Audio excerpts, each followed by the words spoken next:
Pahtin, welcome to this webinar by the Sámi Parliament in Finland about recent UN decisions concerning mining exploration here in the Sámi homeland on the Finnish side. My name is Pirita Näkkäläjärvi and I'm the president of the Sámi Parliament in Finland.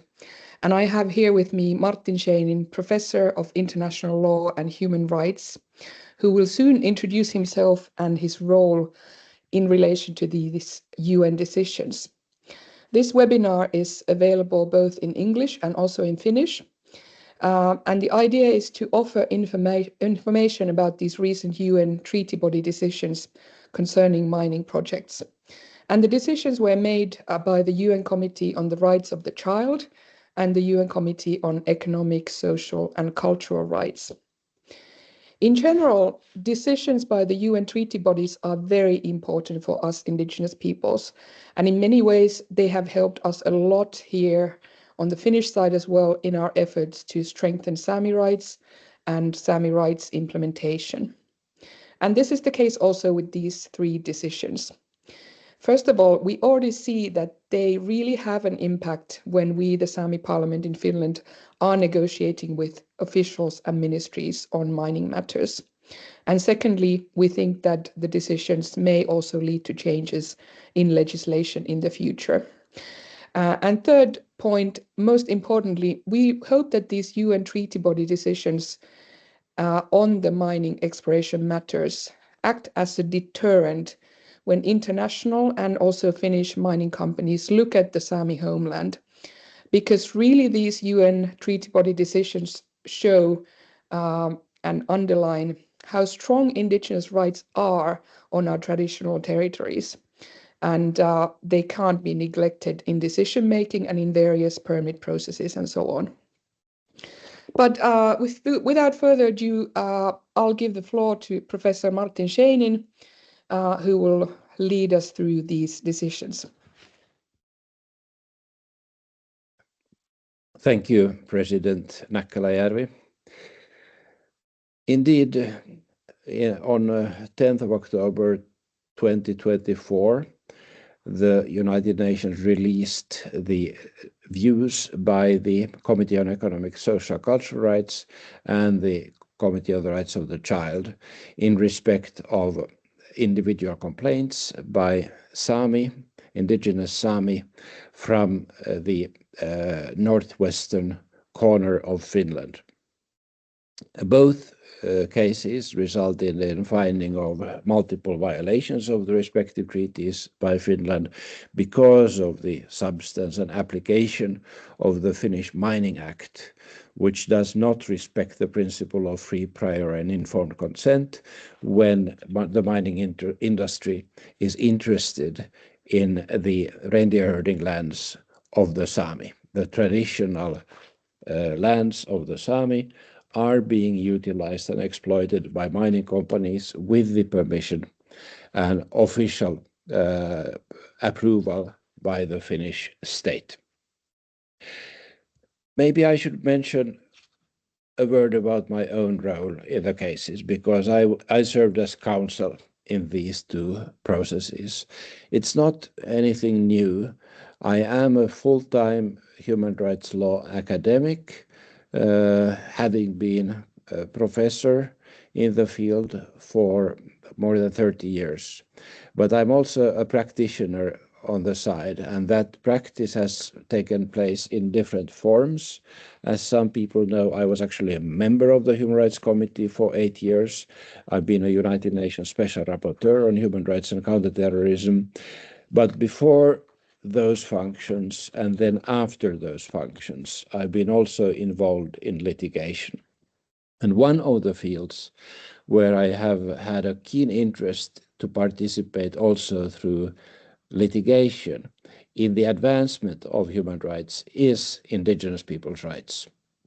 I did some of it before my involvement at the international level, at the United Nations level, by bringing cases to the Human Rights Committee early on, the so-called first landsman cases. And I did it with the Sámi in respect of the mining Act of Finland in the early part of the 1990s, exactly in the same area where these cases emanate from. So for me, it was a question of keen interest and also professional pride to be asked to help them again. And to be frank, in the 1990s, when with the Sámi we managed to put an end to the new emerged interest of multinational mining corporations into their reindeer herding lands, I was dealing with the grandparents or parents of those who now took the cases 3 decades later to the UN Human Rights Treaty bodies. So it was both a professional and personal pleasure to be involved. The cases, the Committee on the Rights of the Child case goes under the name of MEV and others versus Finland, and the case at the Committee on Economic, Social, Cultural Rights is called JT and others versus Finland. The cases are anonymized by the respective UN treaty bodies in order to protect the interests of the child. And that's been a practice by the Committee on the Rights of the Child, and now it was extended also to the Committee on Economic, Social, Cultural Rights, because there are child applicants also in the JT case among grown-up members of the local Sámi community. But in both cases, we are dealing with one and the same natural reindeer herding community of the Sámi, a so-called SIDA. 20 people took their case to the Committee on Economic, Social, Cultural Rights, and 3 sisters took their case to the Committee on the Rights of the Child because of having the need to focus on the rights of the child in respect of mining exploration. Already these intergenerational aspects of the background of the case show that when we speak about the right of indigenous peoples to enjoy their own culture, it is an essential element of the very notion of culture that they want to transmit it to future generations. The child complainants in the MEV case wanted to be recipients of the tradition from their grandparents and parents to grow into the reindeer herding culture of the indigenous Sámi. And they also wanted to be future parents and grandparents who teach their own descendants into the same way of life and culture. And I need to mention that for the indigenous Sámi, reindeer is not only a source of meat or money, it's a centerpiece of culture where all parts of reindeer are utilized in various artifacts and even pieces of art. They have a role in legends, poetry, literature, songs, music. They have a role in topography, knowledge of places, roots, and history. And the Sámi practice of reindeer herding communally carries also the social organization of the Sámi and the languages, the Sámi languages. It is a holistic approach to culture, which has reindeer herding, communal reindeer herding as its centerpiece. Sámi are semi-nomadic, which means that the reindeer are free in the wild, and the role of the Sámi is to be their guardians, to help them survive in the nature and to follow their instinct of grazing in different parts of the pastures in different parts of the year.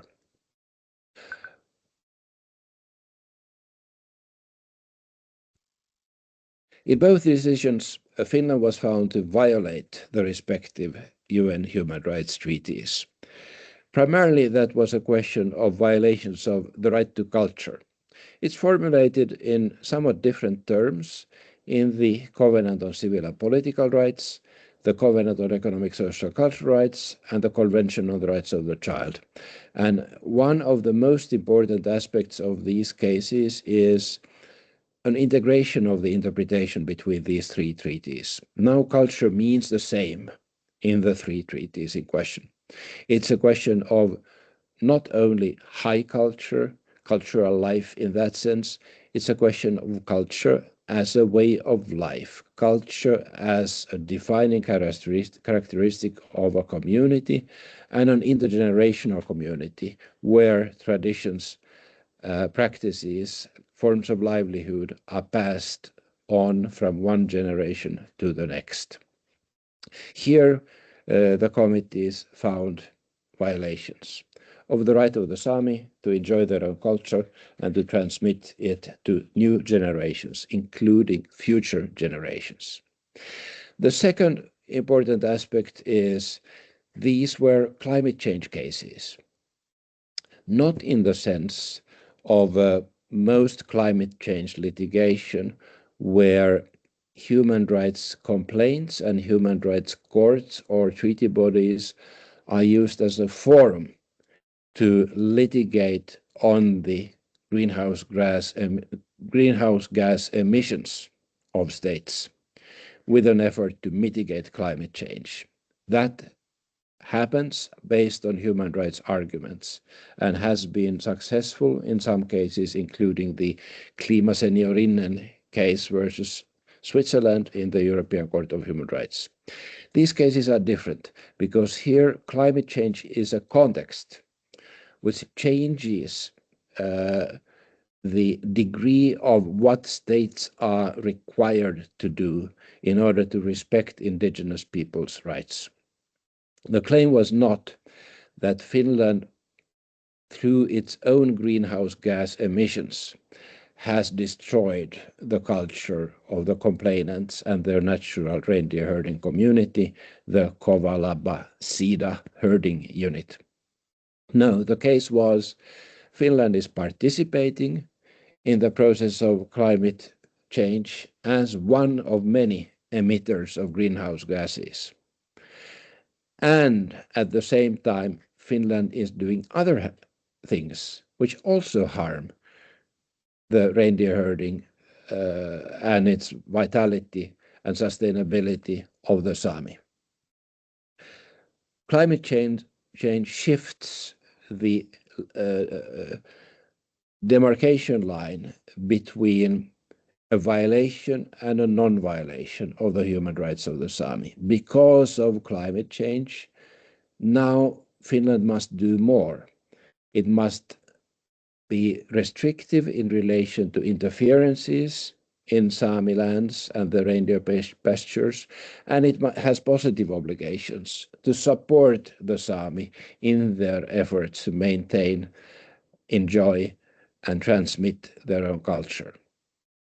So climate change was one of the many reasons invoked by the complainants why Finland, by giving permits to mining companies, is violating the rights of the Sámi and the right to enjoy their own culture, including the intergenerational right to herd reindeer communally.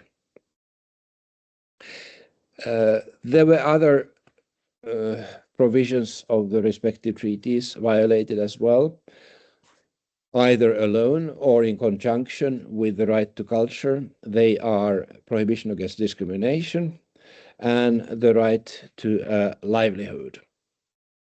In the case of the Child Rights Committee, also the right of indigenous children to their own identity.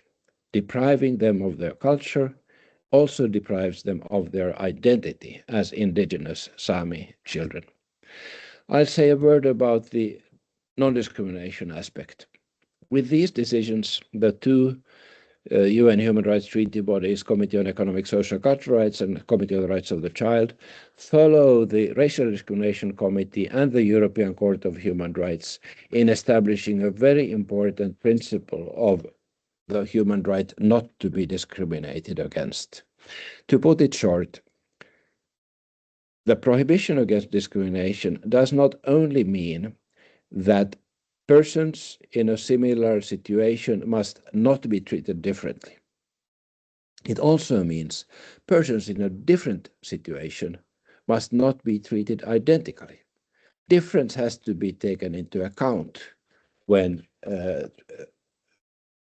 restricting their rights or otherwise intervening in their life. And it was a form of discrimination by Finland that Sámi, Indigenous Sámi, the reindeer herding community of the Kovalaba Sida, was treated just as any non-land owning people, without giving respect to their indigenousness, their historical tradition, and the fact that they regard these lands as their own traditional reindeer herding lands. That was a form of discrimination as established through these decisions. Ultimately, this was also a case about free, prior, and informed consent. The violation of the right to enjoy one's own culture was because the right to free, prior, informed consent was not respected by Finland when Finland granted permits for area reservations or for mineral exploration. The Sámi were not consulted, or if they were consulted, it was formal instead of aimed at reaching agreement with the Sámi.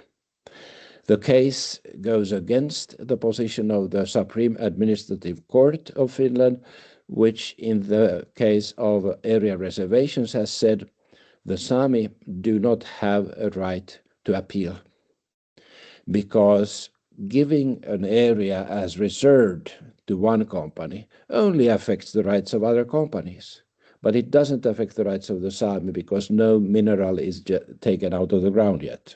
This was the view of the Supreme Administrative Court, which now has been rejected at UN level.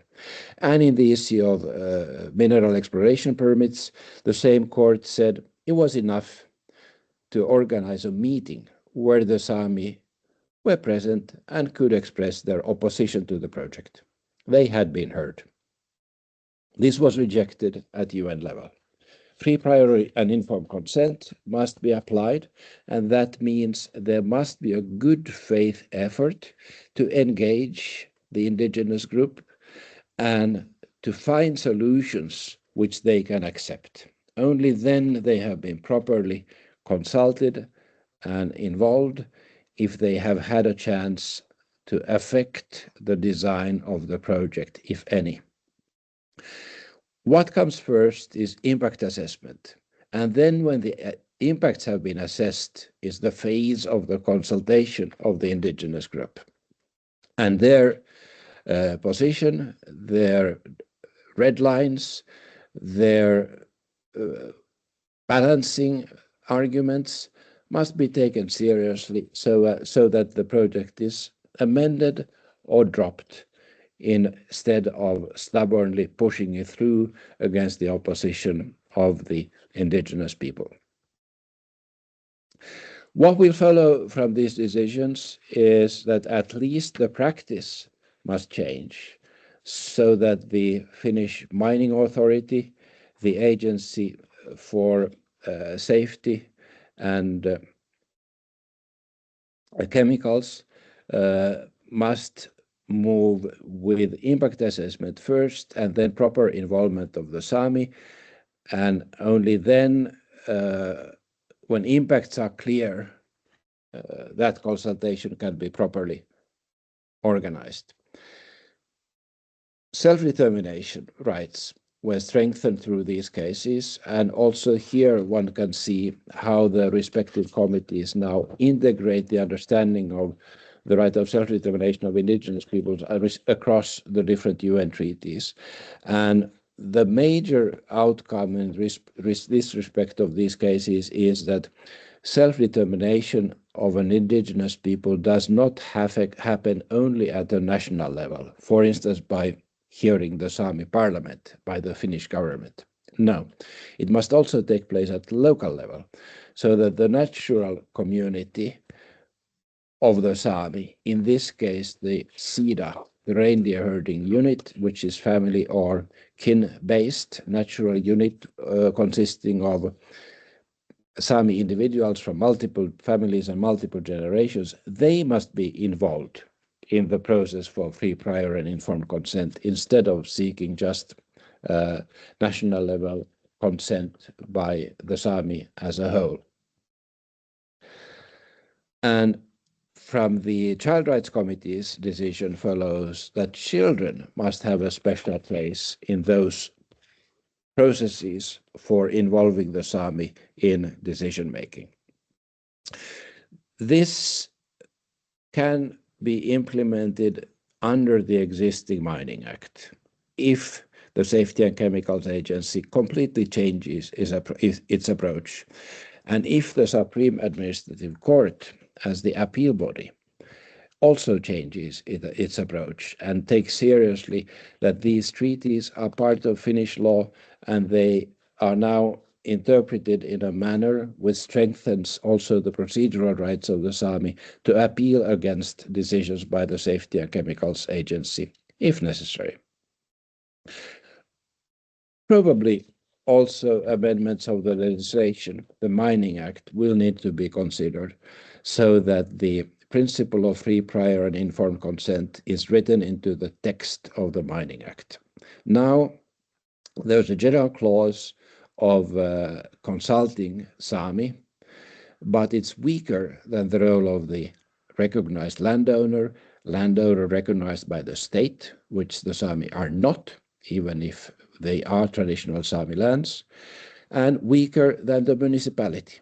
Both the position of the landowner and of the municipality are stronger in Finland's Mining Act than the position of the Indigenous Sámi. This probably requires an amendment of the law instead of just trusting that the practice will change.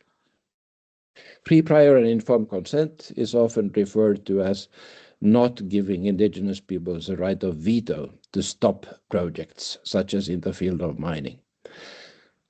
What I want to emphasize in closing is that if you say in advance that there is no right of veto, you're actually already violating free, prior and informed consent because you are not willing to discuss in good faith with an intention to find agreement.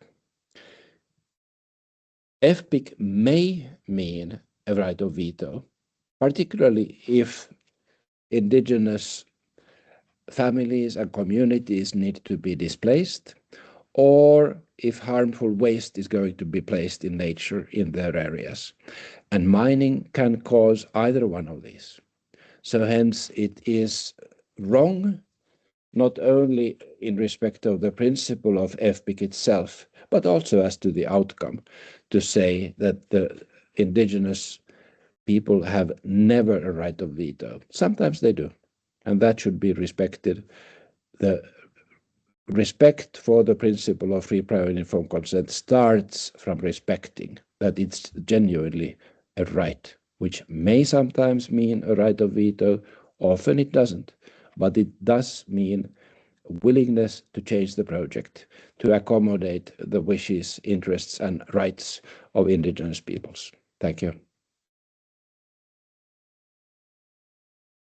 Thank you, Professor Martin Scheinin, for this great introduction to this topic, and also thank you for your tireless work for Indigenous rights for decades and decades.